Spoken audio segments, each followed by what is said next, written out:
Welcome to టీనే news. Welcome to morning news. నేను మీ విష్ణు. మార్నింగ్ న్యూస్ను ఆదరిస్తున్న ప్రతి ఒక్క ప్రేక్షకుడికి ప్రత్యేక కృతజ్ఞతలు. అలాగే మా ఛానల్ని సబ్స్క్రైబ్ చేసి మరింత మాకు సపోర్ట్ చేయగలరని రిక్వెస్ట్ చేస్తూ ఇవాల్టి మార్నింగ్ న్యూస్ చూద్దాం రండి. వెలుగు దినపత్రిక చూసుకుందాం. వెలుగు దినపత్రికలో మొదటి వార్త, ప్రణయ్ హత్య కేసులో A2 సుభాష్కు ఉరి, మిగిలిన నిందితులకు జీవిత ఖైదు. నల్గొండ SC/ST కోర్టులో సంచలన తీర్పు. 6 ఏళ్ల విచారణ అనంతరం జడ్జిమెంట్. A1 మారుతిరావు 2020లో ఆత్మహత్య అని చెప్పేసి ఇక్కడ వార్త.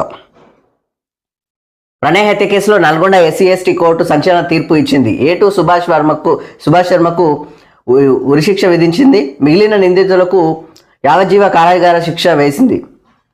ఈ మేరకు నల్గొండ SC/ST సెషన్స్ 2వ అదనపు కోర్టు ప్రధాన న్యాయమూర్తి అయిన రోజారమణి సోమవారం తీర్పు ఇచ్చారు. నల్గొండ జిల్లా మిర్యాలగూడలో 2018లో జరిగిన ప్రణయ్ పరువు హత్య అప్పట్లో రాష్ట్రాన్ని కుదిపేసింది అని చెప్పేసి ఇక్కడ వార్త. మొత్తానికి అప్పట్లో అయితే ఇది రాష్ట్రాన్ని కుదిపేసింది. పరువు హత్య కేసులు ఈ మధ్యలో కూడా మళ్ళీ బాగానే ఎక్కువైనాయి. అదే నల్గొండలో మళ్ళీ రీసెంట్గా ఒక కేసు అయింది. ఆ విధంగా పరువు హత్య కేసులు అయితే బాగానే వచ్చినాయి. కాకపోతే ఈ యొక్క తీర్పు మాత్రము పరువు హత్యలకు సంబంధించిన ప్రతి ఒక్కరికి కొంచెం మేల్కొల్పే విధంగా ఉంటుంది. దాంతోపాటు ఇక మీద ఇలాంటి పరిస్థితులు రాణించుకోని పరిస్థితి కూడా తెచ్చే ప్రయత్నాలు కూడా ఉండొచ్చు. దాంతోపాటు పరువు హత్యలు అంటే వాస్తవానికి అంబేద్కర్ గారే ఒకప్పుడు చెప్పిండు అన్నట్టు. ఉన్న విషయం ఏంటంటే ఈ యొక్క కులాంతర వివాహాలు జరిగితేనే ఈ కులం అనేది పక్కకు పోతుంది. కానీ ఈ కులాలతోటే రాజకీయాలు అయితే మళ్ళీ మొదలు పెట్టేసిర్రు మన రాజకీయ నాయకులు. ఆ విధంగా చూసుకోవచ్చు. చక్కగా 2 రకాలుగా చూడవచ్చు. కులాంతర వివాహాల వల్ల ఈ యొక్క కులాలు అనేది కులమతాలకు విభేదిస్తూ కాకుండా సాఫీగా సాగిపోతే అయిపోతుంది అన్నట్టు. ఎందుకంటే ఈ కులం నుంచి ఆ కులం వాళ్ళకి, ఆ కులం నుంచి ఒకరికొకరికి అన్ని ప్రత్యామ్నాయంగా అన్ని రకాలుగా లావాదేవీలు ఉంటాయి అన్నట్టు. సో ఆ విధంగా ఎక్కడైనా జరుగుతుంది. కాకపోతే ఈ విధంగా కుమారంతో కుండ తీసుకొస్తేనే ఇంట్లో మంచినీళ్ళు వస్తాయి. ఆ విషయం అయితే అందరూ తెలుసు కదా. మరి కుమ్మరోడు అని చెప్పేసి వ్యతిరేకించాల్సిన అవసరం ఏముంది? చెప్పులు కుట్టేటోడు ఉంటాడు, మాదిగలతో చెప్పులు ఉంటాయి, చెప్పులు తీసుకొని ప్రతి ఒక్కరికి అవసరం కదా. ఆ విధంగా ప్రతి ఒక్కరికి అవసరం. ఆ విధంగా వాళ్ళు వాళ్ళ యొక్క పనులను విధి విధానాలను పెట్టుకోవడం వల్ల వాటినే కులాలుగా విభజించి ఇప్పుడు రాజకీయాలు చేస్తున్నారు అన్నట్టు. మరి ఇది మరోసారి ఈ పరువు హత్యలు అనేవి జరగకుండా చూస్తే కూడా బాగుంటుంది. ఎందుకంటే కొంతమందికి కనీస అవగాహన లేకుంటుంది అన్నట్టు. వాళ్ళే ఇక పెద్ద మనుషులు అని చెప్పేసుకొని బయట తిరగడం మొదలు పెడతారు. కనీస అవగాహన కూడా ఉండదు. కాబట్టి వీటి మీద కొంచెం అవగాహన కల్పించే విధంగా కూడా లా అండ్ ఆర్డర్ కూడా ముందుకెళ్ళే విధంగా ఉంటే కూడా బాగుంటుంది. ఎందుకంటే ఇలాంటి తీర్పులు ఇవ్వడం వల్ల కూడా బేస్గా ఉంటుంది అన్నట్టు. సో దానికి సంబంధించిన వార్త. మొత్తానికి అతని బాబాయ్ అనుకుంటా ఇతను. మొత్తానికైతే A2 సుభాష్కు ఉరిశిక్ష విధించడం జరిగింది. మిగతా వాళ్లకు జీవిత ఖైదు విధించారు అన్నట్టు. సో దానికి సంబంధించిన వార్త. ఒకప్పుడు ఇది వైరల్ న్యూస్ ఉండే. సో దానికి సంబంధించిన దాంతోపాటు కాంగ్రెస్లో ఎవరు కేసీఆర్కి సరిపోరు, ఆయన స్థాయిలో సీఎం రేవంత్ ఆవగింజంతా కూడా కాదని చెప్పేసి ఇక్కడ ఆయన స్థాయిలో సీఎం రేవంత్ ఆవగింజంతా కూడా కాదు అని చెప్పేసి కేటీఆర్ అంటున్నాడు. సో దానికి సంబంధించింది. కాంగ్రెస్ వల్ల పిచ్చికూతలు వినొద్దనే కేసీఆర్ అసెంబ్లీకి వస్తలేరు, ఆయన రావద్దనే నా అభిప్రాయం. బడ్జెట్ సెషన్కు మాత్రం వస్తారు.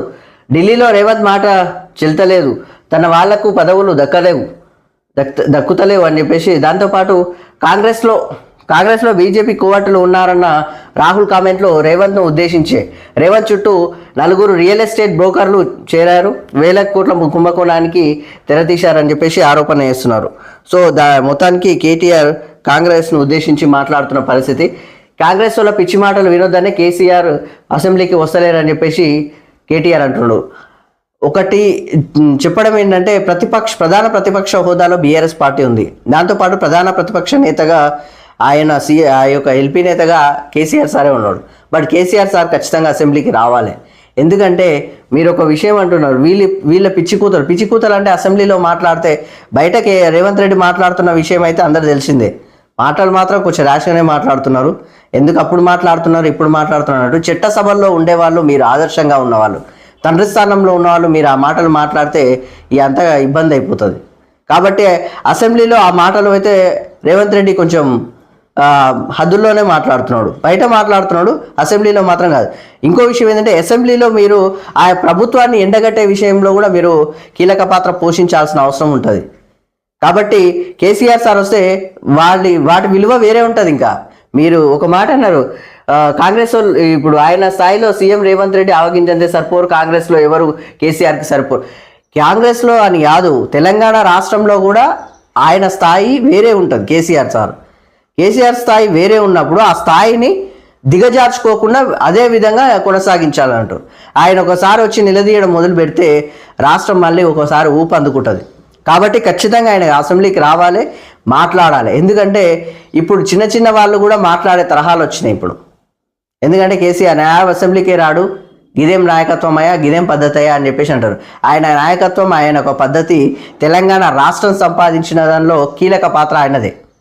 కాబట్టి ఒకసారి ఆ విషయాన్ని కూడా ఆలోచించి ఆ పాత్రను అలాగే కొనసాగించి ఈరోజు ఈ ప్రభుత్వాన్ని కూడా ఎండగడితే, ఈ ప్రభుత్వం చేసే లెక్కలను కూడా మీరు బయట పెడితే మీ పార్టీ యొక్క లెవెలు, ఆయన యొక్క క్యాడరు, ఆ పొజిషన్ అనేటివి ఇంకా ఎదుగుతూనే ఉంటాయి అన్నట్టు.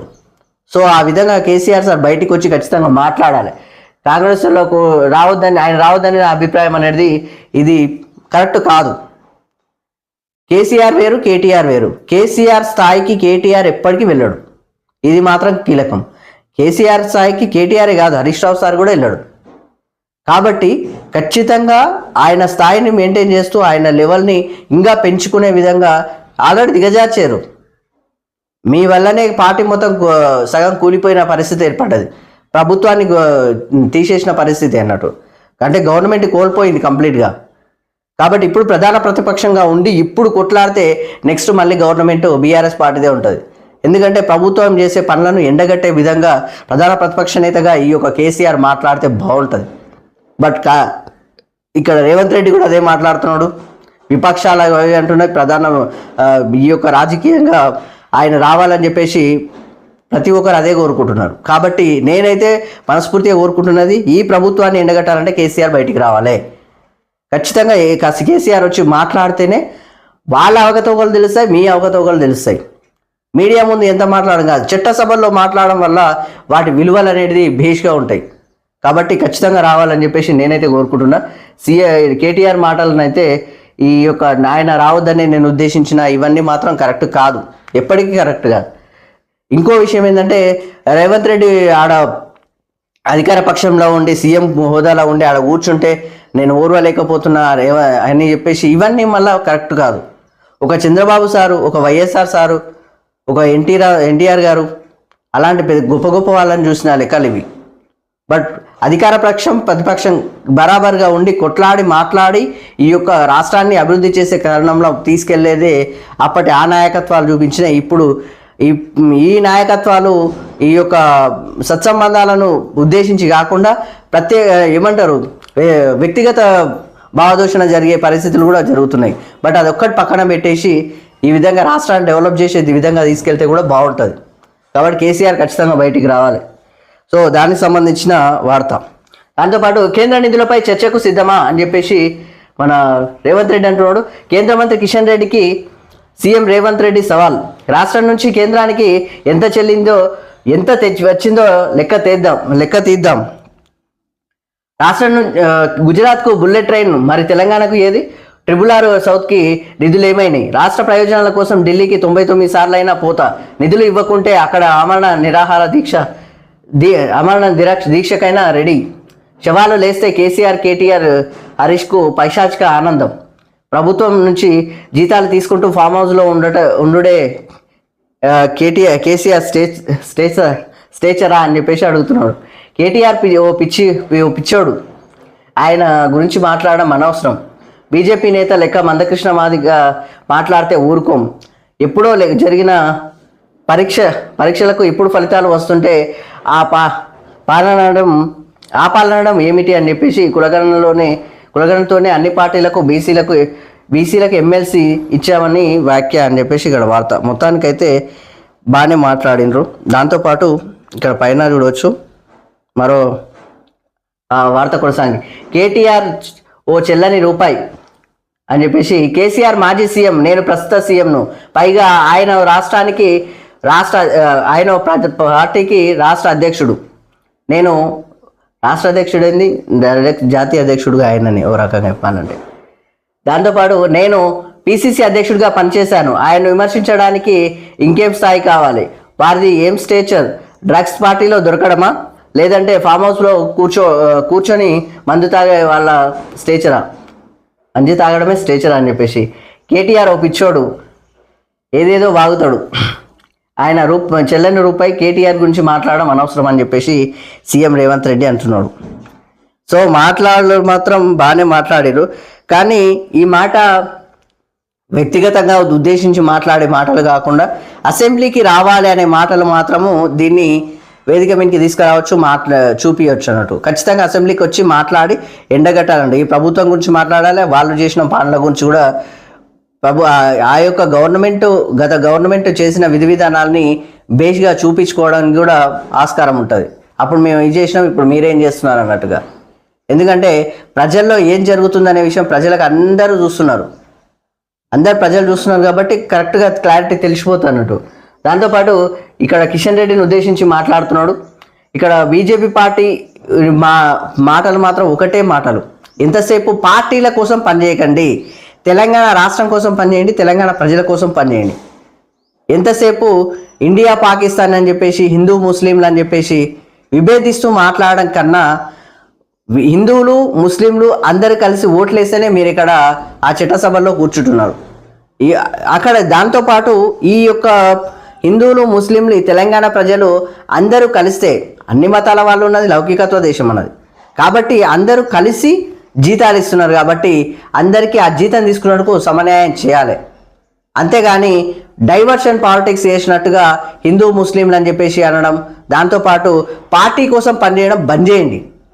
తెలంగాణ కోసం మాత్రమే పనిచేయండి. మిమ్మల్ని గెలిపించిన పార్టీలు కాదు, గుర్తుపెట్టుకోండి. తెలంగాణ ప్రజలు పనిచేశారు కాబట్టి, ఓట్లు వేశారు కాబట్టి, మిమ్మల్ని గెలిపించారు కాబట్టి అక్కడికి వెళ్ళి తెలంగాణ ప్రజల కోసం మీరు నిధులు తీసుకురావాలి, నిధులు తీసుకొచ్చి మాట్లాడాలి. ఎందుకంటే రాష్ట్ర అభివృద్ధి కీలకం కదా. నేను అక్కడ తండ్రి స్థానంలో కూర్చోబెట్టినప్పుడు అక్కడ పెద్ద మనిషి అని చెప్పేసి ఇంకో పెద్ద మనిషికి నువ్వు ఈడ కుటుంబాన్ని సంకనాకించుకుంటూ ఒక పెద్ద మనిషికి జిందాబాదులు కొడితే కరెక్ట్ కాదు. కాబట్టి ఆ ఉద్దేశించి మాట్లాడుతున్న తరుణానివి కనిపిస్తున్నాయి అన్నట్టు. సో మొత్తానికైతే బీజేపీ నేతలక మందకృష్ణమాదిగా మాట్లాడితే ఊరుకోమని చెప్పేసి అన్నాడు. గతంలో మందకృష్ణమాదిగా పరిస్థితి ఏంటంటే ఇదే గత సీఎం కేసీఆర్ ఒక్కసారి కూడా అపాయింట్మెంట్ ఇవ్వలేని పరిస్థితి. బట్ ఈసారి ఆయన ఆశించిన బిల్లును అసెంబ్లీలో పెట్టిండు ఇదే సీఎం రేవంత్ రెడ్డి. ఆ విషయం అందరూ తెలుసు. దాంతోపాటు ఆయనకు అపాయింట్మెంట్ ఇవ్వడం కాదు, ఆయన దగ్గరికి వచ్చి కూడా మాట్లాడుతున్న పరిస్థితి ఉంది. సో ప్రజల్లో ఉండే వాళ్ళు ఎవరో ఒకసారి ఊహించుకుంటే కూడా బాగుంటుంది. గతంలో ఇక్కడ బీసీ రిజర్వేషన్ల గురించి కూడా ఇతర పార్టీలు ఏ విధంగా మాట్లాడుతున్నాయి, బీసీలను వ్యతిరేకిస్తున్న పార్టీలకు ఎవరు సపోర్ట్ చేస్తున్నారు, బీజేపీ పార్టీ పక్కన ఎవరెవరు ఉన్నారు, ఆ బీసీ కులగణన చేసింది ఇది ఒక తెలంగాణ రాష్ట్రమే కదా. సో ఎవరు మంచి చేస్తున్నారో ఆ మంచి చేస్తున్న తరుణంలో సపోర్ట్ ఎందుకుంటలేరు, సపోర్ట్ లేకపోగా మళ్ళా విపక్షాల చేతిలో వాళ్ళ యొక్క అక్కున చేరి మళ్ళీ మాట్లాడే విధానం కూడా కరెక్ట్ కాదు, బాగా ఆలోచన చేయాలి. ఎందుకంటే జాతీయ సంక్షేమ అధ్యక్షుడు బీసీ జాతీయ సంక్షేమ అధ్యక్షుడుగా ఆర్ కృష్ణయ్య సార్, మరి ఇప్పుడు కేంద్రంలో బీజేపీ పార్టీ పరిపాలన ఉంది, బీజేపీ పార్టీ గవర్నమెంట్ పాలన ఉంది. బట్ అక్కడ కూడా కులగణన ఏమని చెప్పేసి బీసీలకు ఆయన కూడా జాతీయ అధ్యక్షుడే కదా. Not only Telangana, not only Andhra Pradesh, అన్ని రాష్ట్రాలకు కూడా చేయాల్సిన అవసరం ఉంటుంది కదా. మరి ఎందుకు చేపిస్తలేరు? జనగణన కులగణన రెండు చేపియాలి కదా, మరి ఎందుకు చేపిస్తలేరు? ఒకసారి ఆలోచన చేసి మాట్లాడాలి. ఎంతసేపు బీజేపీ పార్టీ వస్తుంది, బీజేపీ పార్టీలకు హక్కున చేరి మీరు మాట్లాడడం కాదు, మీరు ఈ యొక్క కుల సంఘాలు ఏవైనా కానీ మీరు సంఘ నేతలుగా మాట్లాడుతున్నారు కాబట్టి ఆ కుల సంఘ నేతలుగా మీ యొక్క క్యాడర్, మీ యొక్క లెవెల్ పెరగాలంటే మీరు ఈ పార్టీల పక్షాన కూర్చుంటే ఎప్పటికీ గెలవలేరు. కాబట్టి ఖచ్చితంగా మాత్రం అక్కడ కూడా అదే మాట్లాడాలి. మరి మీ పార్టీకి అయితే మేము సపోర్ట్ చేస్తున్నాం కదా, మరి ఖచ్చితంగా మా కులగణన చేయండి, దాంతోపాటు ఈ యొక్క 42% రిజర్వేషన్ ఉంది, 50% రిజర్వేషన్ అని చెప్పేసి ఆడ మోడీ సార్తో కొట్లాడితే కూడా బాగుంటుంది, కేంద్రంతో కొట్లాడితే కూడా బాగుంటుంది. సో ఆ విధంగా వెళ్తే విలువలు గౌరవం అనేది మీకు ఇంకా బేస్గా ఉంటాయి అన్నట్టు. మరి ఎందుకు ఏం మాట్లాడతారో అది కూడా ఆలోచన చేస్తే బాగుంటుంది. నాటి కేసీఆర్ అసలు అపాయింట్మెంట్లు కూడా ఇవ్వలేదు మందకృష్ణమాదిగ సార్కి. మరి ఇప్పుడైతే అపాయింట్మెంట్లు ఇచ్చడం, కలవడం, ఆయన చేసిన ఆశయ సాధన కోసం ఈ యొక్క సీఎం రేవంత్ రెడ్డి కృషి చేస్తున్నప్పుడు వ్యతిరేకించి మాట్లాడడం కూడా కొంచెం ఆ పార్టీని సపోర్ట్ చేసినట్టుగా, విపక్షాలను సపోర్ట్ చేస్తే మీరు విపక్ష నాయకులు కాదు, మీరు రాజకీయ నాయకులు కాదు, మీరు కంప్లీట్గా ఒక కులసంగ నాయకులు, మీరు ఒక ఆదర్శమైన నాయకులు. కాబట్టి ఆ విధంగా చూస్తే కూడా బాగుంటుంది. సో మొత్తానికి సీఎం రేవంత్ రెడ్డి మాట్లాడిన విధి విధానాలు. దాంతోపాటు మొత్తానికి కేటీఆర్ అయితే ఒక చెల్లని రూపాయి అని చెప్పేసి కేటీఆర్ మాటలు మొత్తం తీసేస్తున్నాం. ఇక్కడ ఈ పార్టీనా ఆ పార్టీనా, ఈ స్టేటసా ఆ స్టేటసా, పెద్దోడా గొప్పోడా చిన్నోడా కాదు, అందరూ భారతీయులు, అందరూ సమానం. అందరికీ వాళ్ళ లెవెల్ని బట్టి ఒక కానిస్టేబుల్ ఉంటాడు, ఆయన వయసులో చాలా పెద్ద ఆయన, ఒక ఎస్పీ ఉంటాడు, లేకపోతే ఎస్ఐ ఉంటాడు, సిఐ ఉంటాడు, వాళ్ళు వయసులో చిన్నవాళ్ళైనా అని ఆయనకు సెల్యూట్ చేయాల్సింది కదా, అదే గౌరవం కదా. బట్ ఆ గౌరవాన్ని ఎందుకు ఇవ్వరు? ఆ విధంగానే ఇక్కడ కూడా గదే జరగాలి. అంతేగాని ఇక వ్యక్తిగత లెక్కలు ఉండకూడదు అన్నట్టు. అక్కడ రాజ్యాంగం ప్రకారం వాళ్ళ విలువలు, వాళ్ళ గౌరవాన్ని ఇవ్వాల్సిందే. కాబట్టి ఆ లెక్కలో చూస్తే బాగుంటుంది. 1వ తరగతి 2వ తరగతి చదువుకున్నవాడు కూడా పాలిటిక్స్లోకి వస్తున్నారు, ఆ విషయం తెలిసిందే కదా. మరి 1వ తరగతి 2వ తరగతి చదువురాని వాళ్ళు కూడా వచ్చి ఈడ పొలిటికల్గా ఎదుగుతున్నారు. మరి వాళ్ళకు ఈ పోలీసులు, ఐఏఎస్లు, ఐపీఎస్లు సెల్యూర్లు చేయట్లేదా, చూడట్లేదా, గౌరవాలు ఇవ్వట్లేదా? మరి ఎవరు గొప్పోళ్ళు? రాజ్యాంగం ప్రకారంగా మనం నడవడం మాత్రమే ముఖ్యం, అందరం సమానం అనేది మాత్రమే ముఖ్యం. వాళ్ళ స్టేటస్ వేరు, వీళ్ళ స్టేటస్ వేరు, ఇవన్నీ మాత్రం ఉండొద్దు.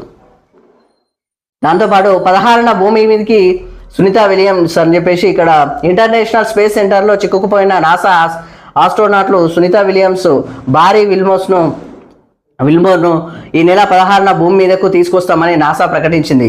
మాస్కు చెందిన స్పేస్ ఎక్స్ డ్రాగన్లో వారిని తీసుకొస్తామని చెప్పేసి తెలిపిందని చెప్పేసి ఇక్కడ వార్త. దాంతోపాటు కుంభమేళాలో 869 మంది మిస్సింగ్. కుంభమేళాలో తప్పిపోయి ఇప్పటికీ దొరకని 869 మంది కోసం ప్రయాగ్రాజ్ వీధుల్లో వెతుకులాట కొనసాగుతున్నది. దాంతోపాటు మేళాలో 35,000 మందికి పైగా తప్పిపోయినట్టు రికార్డుల్లో నమోదైంది. వీరిలో చాలామంది దొరికారని చెప్పేసి ఇక్కడ వార్త. తప్పిపోయారని చెప్పేసి అంటే అక్కడ కోట్ల మంది అక్కడ పుణ్యస్నానాలకు వెళ్ళే వరకు ఇక్కడ నుంచి అక్కడ పోతే ఇక కనిపించినట్టు అయిపోయింది. కాబట్టి చాలా కేసులు నమోదైనాయి. సో 35,000 మందికి పైగా తప్పిపోతే మొత్తానికి ఇందులో 869 మాత్రం కనిపిస్తలేరంట. సో వాళ్ళ కోసం ఇంకా వెతుకుతున్నారని చెప్పేసి ఇక్కడ వార్త. సో దానికి సంబంధించింది. దాంతోపాటు రాబోయే రోజుల్లో టారిఫ్లు పెరగవచ్చు. దాంతోపాటు కెనడా, మెక్సికోపై విధించిన సుంకాలు రాబోయే రోజుల్లో మరింత పెరగొచ్చని అమెరికా అధ్యక్షుడు డొనాల్డ్ ట్రంప్ హెచ్చరించాడు. రెసిప్రోకాల్ టారిఫ్ను ఏప్రిల్ 2 నుంచి అమల్లోకి వస్తాయన్నారు అని చెప్పేసి సో ట్రంప్కు సంబంధించిన వార్త మొత్తానికి. సో దానికి సంబంధించింది. దాంతోపాటు గ్రూప్ మెయిన్స్ ఫలితాలు విడుదల, అభ్యర్థుల లాగిన్లో పేపర్ల వారీగా మార్కులు. ఈ నెల 24 వరకు రీకౌంటింగ్కు ఛాన్స్. ఆ తర్వాతే జనరల్ ర్యాంకింగ్ లిస్టు రిలీజ్ అని చెప్పేసి ఇక్కడ వార్త. మొత్తానికి గ్రూప్ మెయిన్స్ ఫలితాలు విడుదలయ్యాయి. టీజీపీఎస్సీ అభ్యర్థులు లాగిన్ పేపర్ల వారీగా మార్కులను ప్రకటించారు. ఈ నెల 24 వరకు రీకౌంటింగ్ అవకాశం కల్పించారు. సోమవారం టీజీపీఎస్సీ ఆఫీస్లో commission chairman TGPSC commission chairman Burra Venkatesham group 1 results release చేశారని చెప్పేసి ఇక్కడ వార్త. మొత్తానికి 24 వరకు రీకౌంటింగ్ ఉందంట. దానికి సంబంధించిన వార్త. దాంతోపాటు 5 ఎమ్మెల్సీలు ఏకగ్రీవమే, 3 పార్టీల అభ్యర్థులు ఎన్నిక లాంఛనమే అని చెప్పేసి ఈ నెల 20న ప్రకటించనున్న ఈసీ అని చెప్పేసి ఇక్కడ వార్త. కాంగ్రెస్ నుంచి అద్దంకి దయాకర్, శంకర్ నాయక్, విజయశాంతి, సిపిఐ నుంచి నెల్లికంటి సత్యం నామినేషన్ దాఖలు. పాల్గొన్న సీఎం, డిప్యూటీ సీఎం, మంత్రులు, ఎమ్మెల్యేలు మంత్రులు అని చెప్పేసి ఇక్కడ. దాంతోపాటు బీఆర్ఎస్ నుంచి నామినేషన్ వేసిన దాసోజీ శ్రవణ్ కుమార్ అని చెప్పేసి ఇక్కడ వార్త. మొత్తానికి బీఆర్ఎస్ పార్టీ మాత్రము ఇక్కడ దాసోజీ శ్రవణ్ సార్కి ఇవ్వడం మాత్రం చాలా మంచి మాట. ఎందుకంటే దాసోజీ శ్రవణ్ అన్న అయితే ఎప్పటి నుంచో కొట్లాడుతున్నాడు, ఆయన ఎప్పటి నుంచి కష్టపడుతున్నాడు, ఎట్లా చూస్తున్నాడు అనేది. అందరూ వేరు, ఆయన వేరు. ఎవ్రీడే ప్రతి ఒక్కరికి కౌంటర్ ఇవ్వడం, ప్రతి ఒక్కరి గురించి మాట్లాడడం, వాళ్ళు చేసేదాన్ని ఎండగట్టడం, ఇవన్నీ మాత్రము యాక్టివ్గా ఉంటాడు అన్నట్టు. ఈ యొక్క బీఆర్ఎస్ పార్టీలో ఎంత యాక్టివ్గా అంటే కేటీఆర్ సార్ కన్నా యాక్టివ్గా ఉంటాడు ఒక రకంగా చెప్పాలంటే. బట్ ఆయనకు ఎమ్మెల్సీ ఇవ్వడం మాత్రము మంచి మాట. దాంతోపాటు ఇక్కడ ఉన్న ఎమ్మెల్సీలు కూడా అద్దంకి దయాకర్ గారు వచ్చేసి ఎస్సీకి సంబంధించిన వ్యక్తి, శంకర్ నాయక్ గారు ఎస్టీకి సంబంధించిన వ్యక్తి, దాంతోపాటు విజయశాంతి గారు బీసీకి సంబంధించిన వ్యక్తి. మొత్తానికి మాత్రము ఇక్కడ అగ్రవర్గాలకు ఛాన్స్లు ఇవ్వకుండా వీళ్ళకి మాత్రమే ప్రయారిటీ ఇవ్వడం అనేది జరిగిందన్నట్టు. దాంతోపాటు ఎమ్మెల్సీ ఇస్తామని చెప్పేసి ఇక్కడ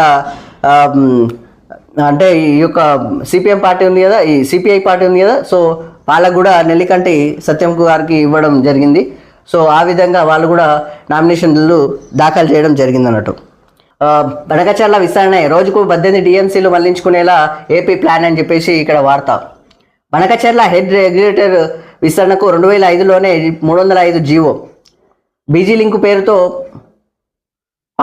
పాత జీవో దుమ్ము దులుపుతున్న ఏపీ సర్కార్. ఇప్పటికే Srisailam right main canal lining పనులు పూర్తయితే 1.5 క్యూసెక్లకు ఎస్ఆర్ఎంసి సామర్థ్యం అని చెప్పేసి రాయలసీమ లిఫ్ట్ ద్వారా రోజుకు 3 టీఎంసీలు తీసుకెళ్లే మరో కెనాల్.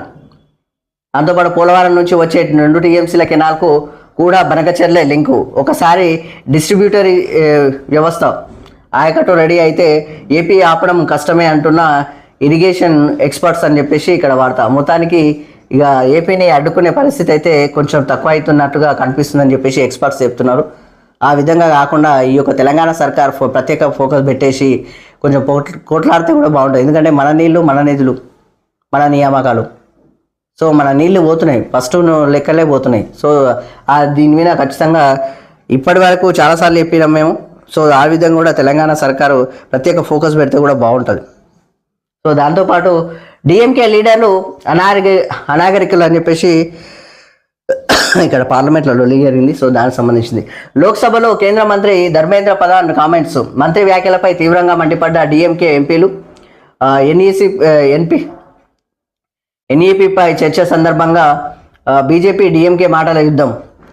దాంతోపాటు ప్రారంభమైన పార్లమెంటు మలివిడత బడ్జెట్ సమావేశాలు, రాజ్యసభను కుదిపేసిన డీలిమిటేషన్, ప్రతిపక్ష సభ్యుల వాకౌట్, దాంతోపాటు ఓటర్ లిస్టులో అవకతవకలపై చర్చ జరగాలన్న రాహుల్ గాంధీ. మొత్తానికి ఓటర్ లిస్టుల గురించి రాహుల్ గాంధీ మాట్లాడిండు.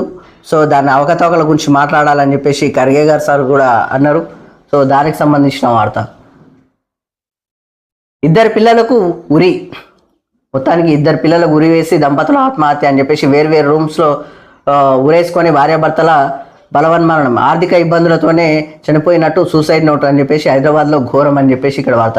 చూడండి, సీతారెడ్డి, విశ్వంత్ రెడ్డి చిన్నపిల్లలు 9వ తరగతి, ఇంకో పిల్లాడేమో పాప 9వ తరగతి, ఈ అబ్బాయి 7వ తరగతి. అక్కడ మొత్తానికైతే 2కి ఉరేసి ఫస్ట్ చంపేసి మొత్తానికి వీళ్ళిద్దరు ఆత్మహత్యలు చేసుకున్నారు. ఆర్థిక ఇబ్బందులే. ఈయన జూనియర్ లెక్చరర్గా పనిచేస్తున్నాడంట. 6 నెలలు ఆయనంట. మొత్తానికి ఈ యొక్క జాబ్ బంద్ చేసిండు. సో ఈ కడతాలన్నట్టు, మొత్తానికి కడతాలకు సంబంధించిన వాళ్ళు. హైదరాబాద్లో దారుణం జరిగింది. 2 పిల్లలకు ఉరివేసి చంపి తల్లిదండ్రులు కూడా ఉరేసుకుని ఆత్మహత్య చేసుకున్నారు. రంగారెడ్డి జిల్లా కడతాలకు చెందిన చంద్రశేఖర్ రెడ్డి 44 సంవత్సరాలు, కవిత 35 సంవత్సరాల దంపతులు. వీళ్లకు కూతురు సీతారెడ్డి 13 సంవత్సరాలు, కొడుకు విశ్వంత్ రెడ్డి 10 సంవత్సరాలు ఉన్నారు అని చెప్పేసి 8 నెలల కింద ఫ్యామిలీతో కలిసి హైదరాబాద్కు వచ్చిన చంద్రశేఖర్ రెడ్డి హబ్సిగూడ పరిధిలోని రవీంద్రనగర్లో అద్దె ఇంట్లో ఉంటున్నాడు అని చెప్పేసి ఇది 2వ పేపర్లో ఉంది. ఇక్కడ ఉంది చూడండి.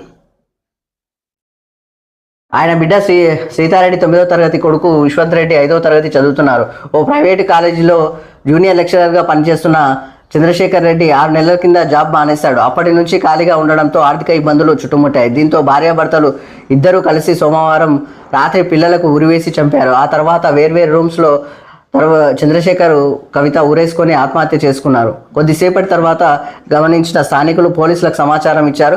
పోలీసుల ఘటనా స్థలానికి చేరుకొని వివరాలు సేకరించారు. 2 సూసైడ్ నోట్లు లభ్యమైనట్టు సిఐ రాజేంద్ర నాయక్ తెలిపారు. ఆర్థిక ఇబ్బందులతోనే ఆత్మహత్య చేసుకున్నట్టు వాటిల్లో రాసి ఉందని ఆయన తెలిపారని చెప్పేసి ఇక్కడ వార్త. మొత్తానికి ఆర్థిక ఇబ్బందులు ఉంటే నిలదొక్కుకోవాలి.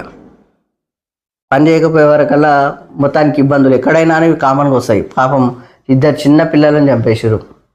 పాపం వాళ్ళ భవిష్యత్తు మొత్తం అక్కడనే ఆగిపోయింది. చూడండి, తల్లిదండ్రులు చేసిన ఇప్పుడు 6 నెలలు ఖాళీ ఉండడం అంటే అది మామూలు ఏం కాదు. 6 నెలలు అసలు ఖాళీ ఉండకూడదు. మనకి ఒకరోజు చేస్తే తప్ప వెళ్ళని పరిస్థితులు చాలా ఉన్నాయి. బట్ అలాంటిది 6 నెలలు అంటే కష్టమే. బట్ అట్లా ఉన్నా కానీ ఓ 10 రూపాయలు అప్పు తీసుకొచ్చే దాన్ని మొత్తాన్ని సంసారం నడిపించాలి. ప్రతి ఒక్కరు చేస్తున్నదే కదా, ప్రతి సంసారంలో ఇవి ఉండేటివి కామన్. బట్ ఆత్మహత్య చేసుకోవడం అనేది కరెక్ట్ కాదు. దాంతోపాటు జీవితాన్ని గెలవాలబ్బా. జీవితాన్ని గెలవకపోతే ఏం లాభం? ఇలాంటి ఒడిదుడుకులు ఎన్నో వస్తుంటాయి, కానీ పిల్లల భవిష్యత్తు మొత్తం గడ్లే కలిసిపోయింది పాపం.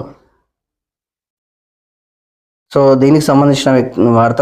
దాంతోపాటు అగ్రికల్చర్ కార్పొరేషన్లకి ఒకే గొడుగు కిందికి అని చెప్పేసి, అగ్రికల్చర్ కార్పొరేషన్లన్నీ ఒకే గొడుగు కిందికి, horticulture seed certification, HACA agros, దాంతోపాటు వేరే హౌసింగ్లను విలీనం చేయాలని సర్కారు యోచన. కార్పొరేషన్ల కార్యకలాపాల ఆర్థిక పరిస్థితులపై నివేదిక ఇవ్వాలని అధికారులకు ఆదేశం. రిపోర్టు వచ్చాక విలీనానికి చర్యలు అని చెప్పేసి ఐఏఎస్లకు బాధ్యతలపై పేరు. సో దానికి సంబంధించిన వార్త.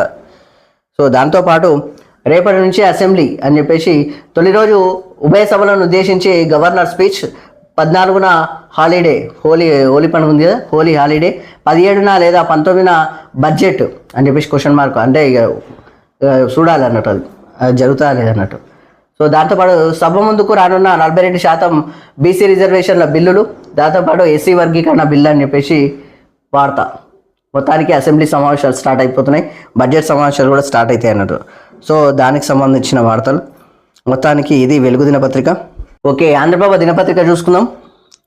ఆంధ్రప్రభ దినపత్రికలో నేను ఇప్పుడు సీఎంని, స్థాయిని మించి మాట్లాడతారా? కేసీఆర్ ప్రతిపక్ష నేత, ఇద్దరిలో ఎవరు గొప్ప? నేను విమర్శలు చేయకూడదా? అక్రమాలన్నీ తోడుతున్నాం, అసెంబ్లీలో సమాధానం చెప్పుకోవాల్సిందే. కేసీఆర్ మాట్లాడినట్టు నేను ఎప్పుడు అన్పార్లమెంటరీ పదాలు వాడలేదు. కావాలంటే అసెంబ్లీ రికార్డులు చూసుకోండి. కేంద్రం నిధులపై కిషన్ రెడ్డితో నేను బట్టి చర్చకు సిద్ధమని సవాల్ చేస్తున్నా అని చెప్పేసి ఇక్కడ సీఎం రేవంత్ రెడ్డి మాట్లాడుతున్నాడు, సవాల్ విసురుతున్నాడు. దాంతోపాటు దమ్ముంటే రా అసెంబ్లీకి వచ్చి మాట్లాడు అని చెప్పేసి ఇక్కడ కేసీఆర్ను ఉద్దేశించి, ప్రధాన ప్రతిపక్ష పాత్ర పోషించడం చేతగాక మాపై విమర్శల, చేసిన అక్రమాలు బయటపడతాయని ఇన్నాళ్ళు ఫామ్ హౌస్కు అంకితం. ప్రజాక్షేత్రంలో ముఖం చాటేసుకునేలా దాక్కున్నారు. అక్రమాలన్నీ తోడుతున్నాం, అసెంబ్లీ వేదికగా సమాధానం చెప్పాల్సిందే. మీ నాయన శాసనసభకు రావాలనే కోరుకుంటున్నా. జీతభత్యాలు తీసుకుంటున్న సభకు రాకపోతే ఎలా? కేటీఆర్కు బలపెక్కువ, ఆయన యూజ్లెస్ ఫెలో. బీజేపీ పార్టీలను ఉద్దేశించి వ్యూహాత్మక తొత్తు. బీజేపీ పార్టీలది వ్యూహాత్మక తొత్తు రాజకీయం అని చెప్పేసి 10 ఏళ్ళలో కేంద్రం అన్ని నిధులకి 10 ఏళ్ళలో కేంద్రం ఎన్ని నిధులు ఇచ్చిందో కిషన్ రెడ్డి చర్చకు సిద్ధం కావాలి. మీడియా చిట్చాట్లో సీఎం రేవంత్ రెడ్డి సవాల్ అని చెప్పేసి ఇక్కడ వార్త. మొత్తానికి ఇందాక మనం మాట్లాడినట్టుగా ఇక్కడ కేటీఆర్ని కేసీఆర్ని ఈ యొక్క కిషన్ రెడ్డిని ఉద్దేశించి మాట్లాడుతున్నాడు. కిషన్ రెడ్డి సార్కి మాత్రం రాజకీయం కాదు, కంప్లీట్గా మీ పార్టీ ఏమిచ్చిందో, మీ ప్రభుత్వం ఏమిచ్చిందో, కేంద్ర ప్రభుత్వం ఏం నిధులు ఇచ్చిందో, ఇక్కడ నుంచి ఏం తీసుకుపోయారో అక్కడ నుంచి ఏమి ఇచ్చిందో చెప్పాలని చెప్పేసి కిషన్ రెడ్డి సార్ అడుగుతున్నాడు. దాంతోపాటు జీతాలు తీసుకుంటున్నారు కావా, అసెంబ్లీకి వచ్చి పనిచేయాలి కావా అనే విధంగా మాట్లాడినట్టు కనిపిస్తుంది ఇక్కడ. కాబట్టి ఖచ్చితంగా వచ్చి మాట్లాడాల్సిందే అని చెప్పేసి మొత్తానికి సీఎం రేవంత్ రెడ్డి వ్యాఖ్యలు అవి. గత నోటిఫికేషన్లను వర్గీకరణగా వర్తింపు అని చెప్పేసి మందకృష్ణ మాదిక అంటే, మీరంటే గౌరవమే కానీ భాజపా నేత వలె మాట్లాడొద్దని చెప్పేసి మందకృష్ణ మాదికకు సీఎం కౌంటర్ ఇచ్చినారు. సో దానికి సంబంధించిన వార్త. దాంతోపాటు స్థాయి తక్కువ నేతలనే మౌనం అని చెప్పేసి, స్థాయి తక్కువ నేతలనే మౌనం, ఇక ఊరుకోం, తడాకా చూపిస్తాం, అసెంబ్లీకి మా నాయన వస్తున్నాడు, మా నాయకుడు వస్తున్నారు, సారీ నాయనైనా నాయకుడైనా ఒకడే. ఏడాది అక్రమాలను కడిగి పారేస్తారు. రేవంత్ కనుసన్నల్లో 1000 కోట్లు టీడీఆర్ భూముల కుంభకోణం. మీడియా చిట్చాట్లో బీఆర్ఎస్ వర్కింగ్ ప్రెసిడెంట్ కేటీఆర్ అని చెప్పేసి ఇక్కడ వార్త. మొత్తానికైతే ఇక్కడ ఉన్న పరిస్థితి కంప్లీట్గా క్లారిటీగా తెలిసేది ఏంటంటే బీఆర్ఎస్ పార్టీ కేసీఆర్ ఖచ్చితంగా అసెంబ్లీకి రావాలి, ఎండగట్టాలి, మాట్లాడాలి, ఈ ప్రభుత్వం లెక్కల్ని చూపించాలి, వీళ్ళు ఎండగట్టాలి, వాళ్ళు ఎండగట్టాలి, మొత్తానికి మాత్రం నిజం ఏంటో బయటికి రావాలి. అది క్లారిటీ. సో దానికి సంబంధించిన వార్త. దాంతోపాటు ప్రణయ్ హత్య కేసులో A2కు ఉరిశిక్ష, మరో 6గురికి జీవిత ఖైదు అని చెప్పేసి 10,000 చొప్పున జరిమానా. నల్గొండ SC/ST కోర్టు సంచలన తీర్పు. కేసు విచారణలో A1 మారుతిరావు ఆత్మహత్య. అప్పటి అంటే ఆల్రెడీ 2020లో చనిపోయిండు లా లెక్క. అప్పటి ఎస్పీ ఏవి రంగనాథ్ పర్యవేక్షణలో 1600 పేజీల ఛార్జ్షీట్ అని చెప్పేసి మొత్తానికి ఒక పుస్తకమే రెడీ అయిపోయింది. సో దానికి సంబంధించిన వార్త. మొత్తానికి ఇది ఒక సంచలన తీర్పే అని చెప్పేసి అనొచ్చు. అట్టహాసంగా నామినేషన్లు అని చెప్పేసి ఇక్కడ వార్త. అసెంబ్లీ ప్రాంగణం అంతా హడావిడి. రేవంత్ కేటీఆర్ పోటాపోటీగా మీడియా చిచ్చాట్లు. కాంగ్రెస్ అభ్యర్థులుగా విజయశాంతి, అద్దంకి దయాకర్, శంకర్ నాయక్ నామినేషన్లు. అనంతరం నేరుగా గన్ పార్క్ వద్దకు నేతలు అని చెప్పేసి తెలంగాణ అమరవీరులకు నివాళులు అని చెప్పేసి ఇక్కడ వార్త. బారాస నుంచి దాసోజు శ్రవణ్ నామినేషన్ దాఖలని చెప్పేసి ఇక్కడ వార్త. మొత్తానికైతే దాసు శ్రవణ్కి ఇవ్వడం మాత్రం నాకైతే మంచి అనిపిస్తుంది. ఎందుకంటే కష్టపడుతున్నాడు ఆయన, పార్టీలో చాలా చాలా కష్టపడ్డాడు. ప్రతి ఒక్కరికి కౌంటర్ ఇస్తున్నాయి, ప్రతి ఒక్కరితో గురించి మాట్లాడుతున్నాయి, ప్రతి ఒక్కరి మాటలకు సమాధానం చెప్తున్నాయి. ఆ విధంగా అలాంటి వాళ్ళని పార్టీలో కీలకంగా పనిచేసే వాళ్ళకు ప్రయారిటీ ఇవ్వడం కూడా మంచిది. సో దాంతోపాటు శ్రీ చైతన్యపై ఐటీ దాడులు. ఇక్కడ అద్దంకి దయాకర్కి కూడా ఇవ్వడం మాత్రం చాలా మంచిది. ఎందుకంటే ఆయన ఎమ్మెల్యేల టైంలో పార్టీ చెప్పిన మాటలే ఉద్దేశించి ఆయన పక్కకు తప్పుకున్నాడు. ఎంపీ స్థానాల టైంలో కూడా పక్కకు తప్పుకున్నాడు. మొన్న వచ్చిన ఎమ్మెల్సీలలో కూడా ఆయనతో పక్కకు తప్పుకున్నాడు. అంటే పార్టీ ఏం చెప్తే అది విన్నాడు. కాబట్టి ఆయనకు ఇంపార్టెన్స్ ఇచ్చి ఈరోజు అద్దంకి దయాకర్ గారికి ఖచ్చితంగా టికెట్ ఇవ్వడము, ఆయన ఎమ్మెల్సీగా తీసుకెళ్లడము చట్టసభల్లోకి చాలా మంచి మాట. దీన్ని మాత్రం ఖచ్చితంగా ఈ యొక్క కాంగ్రెస్ పార్టీని అభినందించాల్సిందే, ఇక్కడ బీఆర్ఎస్ పార్టీని అభినందించాల్సిందే. ఎందుకంటే పార్టీలో పనిచేస్తున్న వాళ్ళకు కీలకంగా వాళ్ళకు పదవులు ఇస్తే అంతకు బేష్గా పనిచేస్తారు. కాబట్టి ఇది చాలా మంచి మాట. ఇక్కడ బీఆర్ఎస్ పార్టీని కావచ్చు, కాంగ్రెస్ పార్టీని కావచ్చు, మంచి ఒక సన్మానం చేయొచ్చు ముందుగా. సో దాంతోపాటు విజయశాంతి గారు కూడా పార్టీలో చేరినప్పుడు మెదక్ ఎంపీ టికెట్ ఇస్తామని చెప్పేసి అన్నారు. సో మొత్తానికి ఇప్పుడు ఎమ్మెల్సీ ఇచ్చారు. సో సంతోషమే, మంచి మాట.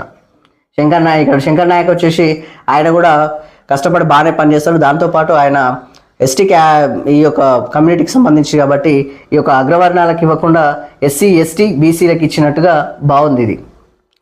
సో దానికి సంబంధించిన వార్త. దాంతోపాటు శ్రీ చైతన్యపై ఐటీ దాడులు. మాదాపూర్ ప్రధాన కేంద్రంలో 2.5 కోట్ల నగదు స్వాధీనం.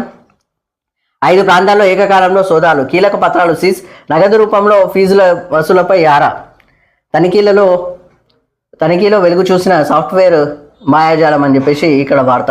మొత్తానికైతే ఇవి మాత్రం దోసుగా తింటున్నారు ఈ యొక్క విద్యా సంస్థలు మాత్రం. మొత్తానికి ఐటీ దాడులు జరిగినాయి. దానికి సంబంధించిన వార్త. కెనడా కొత్త ప్రధాని మార్క్ కార్నే అని చెప్పేసి ఇక్కడ వార్త. లిబరల్ పార్టీ సారథిగా ఎన్నిక. 85% ఓట్లతో సూపర్ విక్టరీ. తదుపరి ప్రధానిగా త్వరలో బాధ్యతలు. అమెరికా బెదిరింపులకు తలొగ్గేది లేదు అని చెప్పేసి కెనడా ప్రజలకు అగ్రరాజ్యాన్ని ఇక నమ్మరు అన్నట్టు. కెనడా ప్రజలు ఇక్కడ అగ్రరాజ్యాన్ని అంటే అమెరికాని అన్నట్టు. అగ్రరాజ్యాన్ని ఇక నమ్మరు. సవాళ్ళపై పోరాటానికి కలిసికట్టుగా నడుద్దాం అని చెప్పేసి భారత్తో సంబంధాలను పునరుద్ధరిస్తామని చెప్పేసి అంటున్నారు.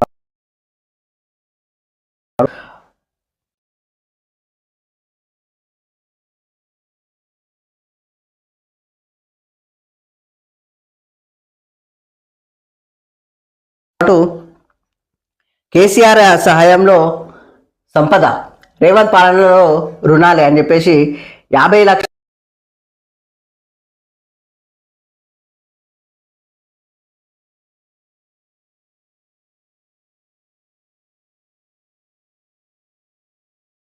పత్రం విడుదల చేయాలని చెప్పేసి బారాస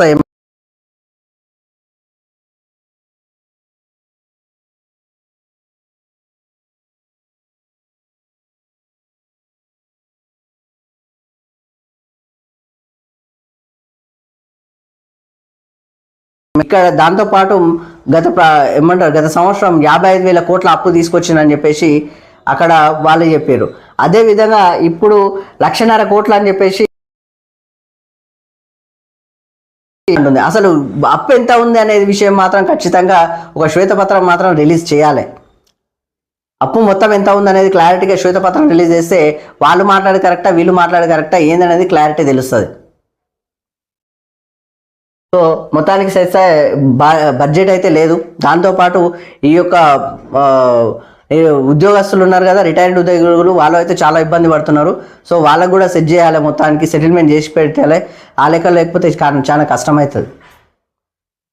సో మొత్తానికైతే బడాబాబులకు దోచిపెడుతున్నారు అని చెప్పేసి ఇగో బడా కాంట్రాక్టర్లకు దోచిపెడుతున్నారు. రీసెంట్గా ఉన్న కొత్త ఏమైనా చిన్న కాంట్రాక్టర్లకు ఇదే బట్టి సార్తో పోతే మొత్తానికి అయితే మనిషి చూపించిన పరిస్థితి ఉంది. వాళ్ళకు కూడా ఎక్కడో అక్కడ సెటిల్ చేస్తే బాగుంటుంది. ఎందుకంటే వాళ్ళు కూడా కష్టపడ్డారు కదా, వాళ్ళు పెట్టుబడులు పెట్టారు కదా, బడా కాంట్రాక్టర్లు ఒకటి, చిన్న కాంట్రాక్టర్లు కూడా. దాని మీద కూడా ఒకసారి ఆలోచన చేయాలి. మొత్తానికి కల్లకుంట అయితే శ్వేతపత్రం రిలీజ్ చేయమంటుంది, చేయాలి ఖచ్చితంగా. ఇది కాంగ్రెస్ తెచ్చిన కరువు, పాలన చేతగాక ప్రకృతి విపక్షాలపై నిందలు అని చెప్పేసి ఇక్కడ హరీష్ రావు అంటున్నాడు. ఫైనాన్స్ బిల్లులు భూముల క్లియరెన్స్లకు 20% కమిషన్. రేవంత్ వైఫల్యాల వల్లే వరంగల్ జిల్లాలో 1,00,000 ఎకరాల్లో ఎండిపోయిన పంటలు.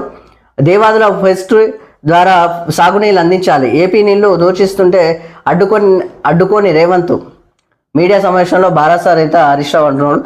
ఇక్కడ మాత్రం ఒక కీలక మాట హరీష్ రావు మాటలు ఏంటంటే ఎండిపోయిన పంటలు అని చెప్పేసి. ఇక్కడ వరంగల్ జిల్లాలో ఎండిపోయిన పంటలు, అక్కడ నిజంగా చాలా చోట్ల అసలు రైతులు చాలా ఇబ్బంది పడుతున్నారు. అసలు సాగునీళ్ళు వస్తే మాత్రము ఈ పరిస్థితులు ఉండవు. సో పంట పొలాలు, భూగర్భ జలాలు మొత్తం ఇంకిపోతున్నాయి. సో చాలా చోట్ల ఖచ్చితంగా బోర్లు బోర్లు కూడా పనిచేస్తలేవు, నీళ్లు కూడా వస్తలేవు. కాబట్టి బయట ట్యాంకర్ల ద్వారా నీళ్లు తీసుకుంటున్నారు. గది కూడా చూడాలి మనం. దాంతోపాటు ఇక్కడ సాగునీళ్ళను వస్తే మాత్రం ఈ యొక్క ప్రాజెక్టులన్నీ ఫినిష్ అయిపోతే సాగునీళ్ళు బాగానే అందుతాయి. సాగునీళ్ళు ఇవ్వని ఈ ప్రాజెక్టులన్నీ ఉంటే ఎంత, ఊడితే ఎంత? రైతుల కోసమే కదా కష్టపడేది. మనం సేవ్ చేసుకున్నది కూడా నీళ్ళు అందుకే కదా, ఆ ప్రాజెక్టులు కట్టింది కూడా అందుకే కదా. మరి నీళ్ళన్నీ ఆల్రెడీ ఏపీ దోసుకపోతుంటే ఈ ప్రభుత్వం ఏమేమంటలేదని చెప్పేసి హరీష్ రావు అంటుండు. గతంలో ఇచ్చింది కూడా మీరే, అది కూడా ఆలోచన చేస్తే బాగుంటుంది. దాంతోపాటు ఇప్పుడున్న ఈ ప్రభుత్వం అన్నా అని వాళ్లకు మళ్ళీ బీఆర్ఎస్ వల్లనే మీరు కూడా ఉన్నట్లుగా కాకుండా మన నీళ్లు మనకు ఉండేటట్లుగా చూడండి. ఇక వాళ్ళు తీసుకొని పోతుంటే చూసుకుంటుంటా అంటే ప్రేక్షక పాత్ర వహించినట్టు ఉంటుంది. దానికి అధికారం ఉండి కూడా లాభం లేదు. సో మొత్తానికి హరీష్ రావు మాట్లాడు ఈ విధంగా ఉన్నాయి. ఆయన మాటలు మాత్రం రైతులు ఇబ్బంది పడుతున్నారు. ఖచ్చితంగా కొంచెం ప్రభుత్వం మాత్రం దీని మీద దృష్టి పెట్టాలి. గ్రూప్ 1 ఫలితాలు విడుదల. పారదర్శకంగా గ్రూప్ 1 నియామక ప్రక్రియ కమిషన్ చైర్మన్ బుర్రా వెంకటేశం నేడు గ్రూప్ 2 ఫలితాలు విడుదల చేస్తున్నాడు. సో దానికి సంబంధించిన వార్త. దాంతోపాటు ఆగని రూపాయి పతనం అని చెప్పేసి, ఒక రోజులో 38 పైసలు డౌన్. డాలర్తో మారకం విలువ 87.33 అన్నట్టు. మొత్తం 87 రూపాయలు, 88 రూపాయల వరకు అయింది డాలర్ రేటు. ఆ విధంగా ఉంది పరిస్థితి. రూపాయి రేటు అట్లా పడిపోతుంది అన్నట్టు. సో దానికి సంబంధించిన వార్త. దాంతోపాటు ఇక్కడ ఔరాలు చూడొచ్చు. ప్రపంచ దేశాలకు ఇదే నా హెచ్చరిక, కాసుకోండి అని చెప్పేసి కొట్టడానికి అమెరికాలో ఆర్థిక మాధ్యమ సూచనలను కొట్టిపడేసిన డొనాల్డ్ ట్రంప్ అని చెప్పేసి అనే వరకల్లా అమెరికన్ల మీదే నెత్తి పడ్డది దెబ్బ. ఇది మార్నింగ్ న్యూస్. మొత్తానికి ఈరోజు ప్రధాన పత్రికలోని ప్రధాన వార్తలు ఈ విధంగా ఉన్నాయి. కాబట్టి ఖచ్చితంగా మా ఛానల్ని సబ్స్క్రైబ్ చేసి మరింత మమ్మల్ని సపోర్ట్ చేయగలరని రిక్వెస్ట్ చేస్తూ నేను మీ Vishnu. Thank you very much.